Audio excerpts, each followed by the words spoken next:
jak rosną, to jak zapamiętam, ciągle było w domu. Tkała moja babcia, moja mamatka. A ja cały czas pomagałam. Cały czas widziałam, jak to powstaje tkanina. Mama trochę mnie uczyła, ale zaczęłam tkać tak po swojemu. Nauczyłam się tkać od Danuty Radłowskiej, czyli od swojej teściowej. Kółko takie nauki. Nie, ja tylko 2 godziny przy takim krośnie była. Sąsiadka tkała tkaninę dwuosnowową. Jak zobaczyłam, że to jest tkanina tak piękna, dlatego zaczęłam tkać. Tkania nauczyła mnie pani Teresa Pryzmont. Ona mnie zachęciła, tak się zaczęło. Tkanina dwuosnowowa jest najtrudniejszą techniką w tkactwie. Ona jest z wełny, to tylko jest taka szorstka. I jak ją dotykasz, to czujesz pod dłoniami każdą nitkę. Dwuosnowowa dlatego się nazywa, bo to 2 płótna są. Jedna prawa jest strona, druga lewa. To, co jest na prawej stronie danego koloru, na lewej stronie jest w odwrotnym kolorze. My zaczynamy każdy wzór od dołu tkać. Trzeba myśleć, jak ta noga wygląda, jak ten korzeń drzewa wygląda. No, trzeba myśleć, co to wyjdzie.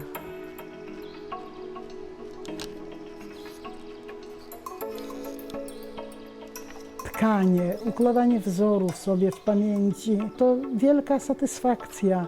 No, kocham to. Jak te wzory wychodzą takie, jakie chcę, to naprawdę jestem szczęśliwa, przykrośnie. To jest wszystko, mówię, bo to i praca, i takie odskocznie od tego życia codziennego. No takie naprawdę dobre zajęcie. Początek najgorszy jest. Zacząć. A potem już jak zaczniesz, no coś tworzysz. Najfajniej jest, jak się robi coś nowego, tak? Czegoś jeszcze na przykład nie było. Wtedy bardzo chcę tkać i żeby to szybko utkać, zdjąć z krosny i zobaczyć, jak ta tkanina nowa wygląda. Tą wyobraźnię trzeba mieć. Czym bujniejsza, tym ładniejszy dywan.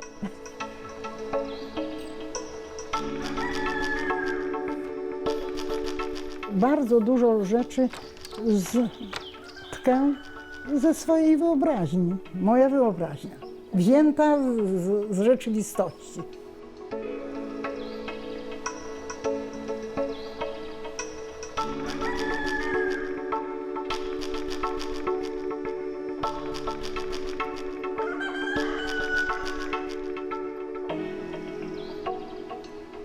Pomysły biorę z otaczającej nas przyrody, to co nas otacza. Sarenka się nieraz zobaczy, jak się idzie, przebiegnie.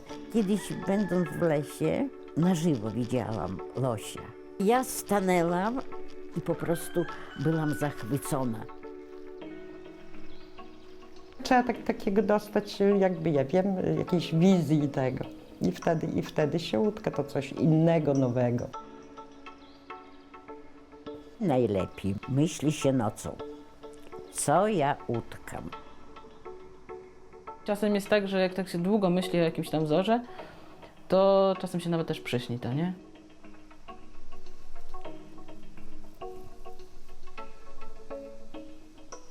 Drzewo to życie, jak zaczęłam robić. I tak przyśniło się wtedy, żeby dęba tkać. I że dąb to jest główne drzewo lasu.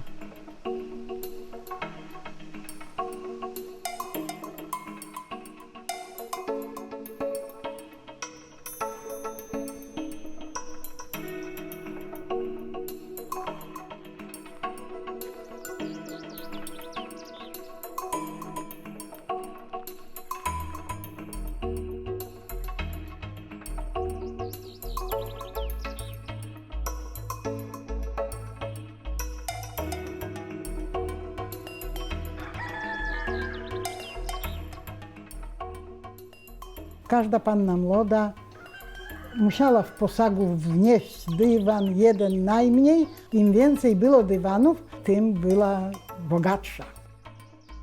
Taki dywan kosztował tyle, ile krowa. te tkaniny są drogie, bo to jest pracochłonne. Niby to jedna tkanina jest, ta dwuosnowowa. Niby te postacie takie same, niby te zwierzęta są takie same. Ale Każdej będzie tkanina inna. Nikt takiej samej nie zrobi.